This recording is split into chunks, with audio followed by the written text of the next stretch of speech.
A new report from Punchbowl News says that Amazon is looking to avoid the blame for raising prices as a result of President Trump's new tariffs. In a few moments, I will sign a historic executive order instituting reciprocal tariffs on countries throughout the world. Reciprocal, that means they do it to us and we do it to them. Pernyataan itu, meski disampaikan secara lugas, memperlihatkan ketidakpastian strategis dalam pendekatan negosiasi perdagangan yang selama ini menjadi sorotan internal di Amazon.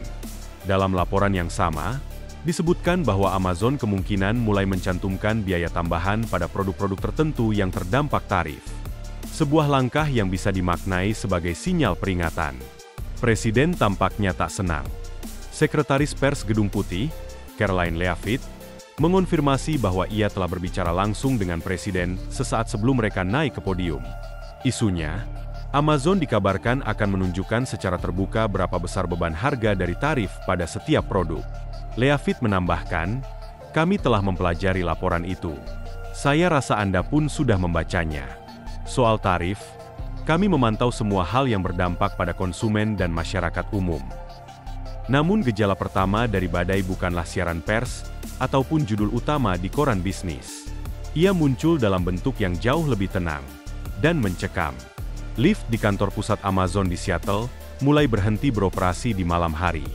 Lantai 14, ruang perang korporasi tempat rute pelayaran global dan alur logistik dunia pernah dianalisis secara real-time, dan beberapa mendadak kosong dan gelap. Tidak ada kebocoran, tidak ada kabar burung, hanya satu perubahan diam-diam namun sangat berarti. Para petinggi perusahaan berhenti menjadwalkan pertemuan mingguan di Seattle. Kemudian, seperti petir di siang bolong, keputusan besar diumumkan. Tanpa aba-aba, manajemen global Amazon menyampaikan kabar mengejutkan. Mereka akan memindahkan kantor pusat perusahaan keluar dari wilayah Amerika Serikat. Bukan kampus cadangan, bukan ekspansi satelit. Ini adalah eksodus total.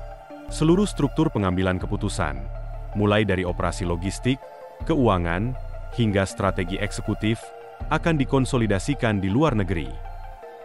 Alasannya, tarif.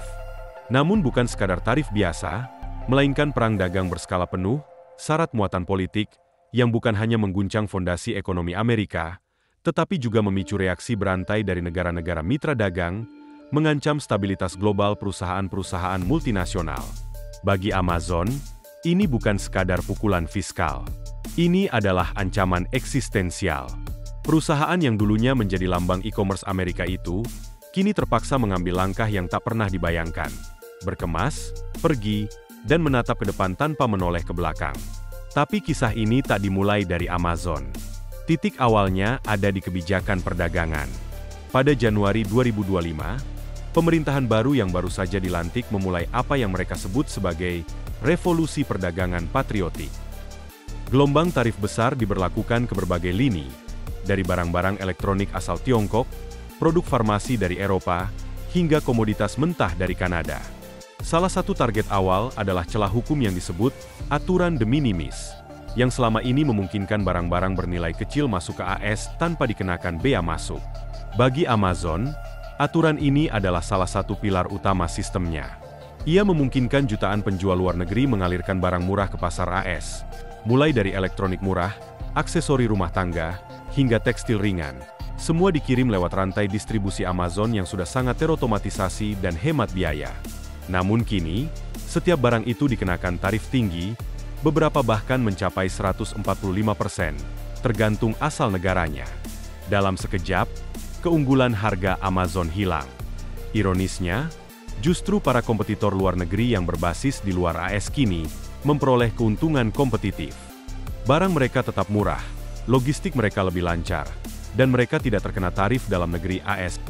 Amazon, sebaliknya, terjebak di tengah pusaran geopolitik yang tak mereka ciptakan.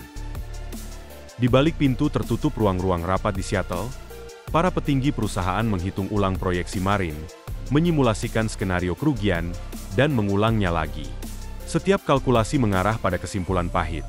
Biaya untuk bertahan di AS kini jauh lebih tinggi daripada memindahkan operasi ke luar negeri. Dan ketika matematika sudah bicara, satu-satunya jalan adalah keluar. Amazon sendiri nyaris kehilangan lebih dari $13 miliar dalam waktu 3 tahun. Proyeksi internalnya tak terbantahkan. Jika mereka bertahan dalam sistem saat ini, mereka akan tenggelam oleh biaya. Maka Amazon memilih jalan yang belum pernah ditempuh. Mereka memutuskan untuk pergi. Langkah ini disebut Project Silver Compass. Sebuah proyek rahasia namun sangat ambisius, yang tujuannya melampaui sekadar penyelamatan bisnis. Mereka ingin memindahkan kantor pusat global Amazon dari Amerika Serikat ke negara baru. Menyusun ulang dari nol cara dunia melihat e-commerce. Dan membuktikan satu hal, bahwa masa depan tidak terikat oleh geografi. Amazon membentuk tim relokasi khusus. Dipimpin oleh Vincent Chow, mantan kepala logistik global perusahaan. Tim ini bekerja siang malam, menyaring daftar negara berdasarkan 5 kriteria, tarif impor rendah, kebijakan pajak probisnis, posisi netral dalam konflik geopolitik, infrastruktur teknologi yang unggul, dan stabilitas pemerintahan jangka panjang. Dari puluhan negara yang dievaluasi, tersisa 4 kandidat utama, Singapura, Irlandia, Kanada, dan Uni Emirat Arab. Singapura menawarkan efisiensi logistik yang luar biasa dan terbuka pada inovasi digital.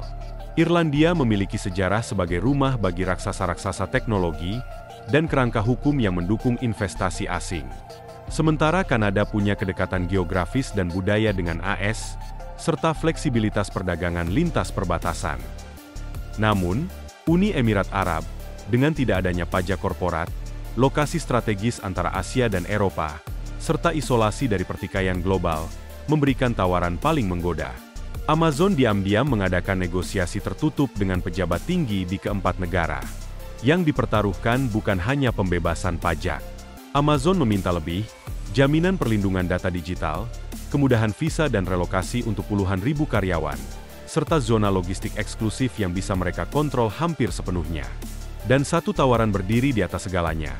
Uni Emirat Arab menyodorkan paket insentif selama 1 dekade tanpa pungutan pajak, jaminan kedaulatan data di Abu Dhabi, pembangunan kawasan logistik canggih di Dubai, serta relokasi cepat untuk 40.000 karyawan dan keluarga mereka.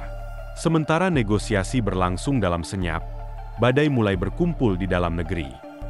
Sebuah inisiatif internal Amazon bocor ke publik, eksperimen untuk menampilkan secara transparan biaya tarif impor langsung di halaman produk. Langkah ini dimaksudkan untuk mendidik konsumen mengenai dampak kebijakan perdagangan.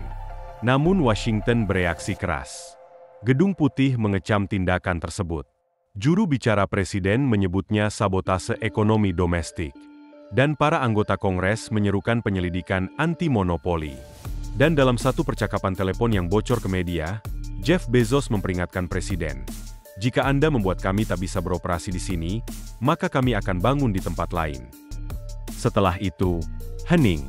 Tak ada pernyataan resmi. Pertemuan-pertemuan internal Amazon di Seattle dihentikan. Dan pada tanggal 6 Mei 2025, Amazon mengumumkan yang tak terbayangkan. Mereka akan memindahkan kantor pusat globalnya ke luar negeri. Efeknya seketika. Wall Street terguncang.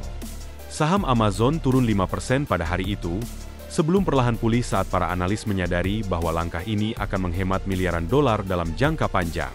Namun untuk Seattle, dampaknya sangat nyata. Pasar perumahan merosot. Ribuan karyawan menghadapi pilihan sulit. Ikut pindah ke luar negeri atau kehilangan pekerjaan.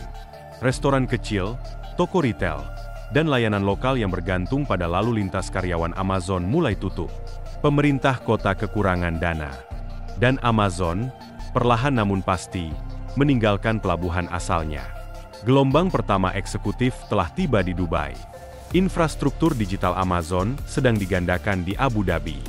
Para insinyur cloud sedang menjalani pelatihan baru, bukan hanya soal sistem teknologi Timur Tengah, tapi juga hukum syariah, kepatuhan ketenaga kerjaan teluk, hingga etika data digital lokal. Gudang-gudang baru muncul di Bahrain dan Oman, dilengkapi panel surya dan otomatisasi robotik, dan Amazon berubah menjadi entitas tanpa negara, tanpa batas, sepenuhnya global, dan dunia memperhatikan. Jika Amazon bisa keluar dari cengkeraman kebijakan domestik dan tetap bertahan, mengapa tidak Apple? Mengapa tidak Tesla? Mengapa tidak semua orang? Apple telah mulai melobi diskon tarif atas komponen dari Tiongkok, bahkan mempertimbangkan relokasi rantai pasok. Tesla disebut tengah mengatur skema pajak khusus di Indonesia untuk menghindari pembatasan ekspor. Walmart diam-diam meninjau ulang seluruh operasi luar negerinya, mempersiapkan rantai pasok yang lebih tahan terhadap guncangan tarif. Perpindahan Amazon bukan semata langkah logistik. Ini adalah pernyataan ideologis. Sebuah deklarasi bahwa loyalitas korporat tidak lagi ditambatkan oleh bendera, bahwa efisiensi, fleksibilitas, dan kelangsungan hidup jangka panjang adalah mata uang baru kapitalisme global. Dan pemerintah AS. Mereka baru saja kehilangan salah satu aset terpentingnya. Tarif, yang tadinya dimaksudkan untuk menekan musuh ekonomi seperti Tiongkok, justru menciptakan ruang kosong yang diisi oleh negara-negara lain. Dubai, Singapura, Dublin, mereka tak hanya membuka pintu, mereka menggelar karpet merah. Karena mereka tahu, perusahaan paling kuat di Amerika kini menjadi mitra strategis mereka.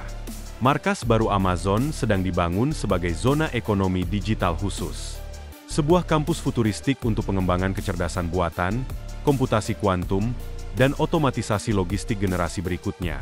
Semua bebas dari belenggu regulasi Washington. Universitas lokal membuka program riset bersama. Pemerintah regional mempercepat pembangunan jalan, jaringan serat optik, dan pembangkit energi hijau. Dan dari Asia, Afrika, hingga Eropa, bakat-bakat baru direkrut untuk membentuk wajah baru Amazon.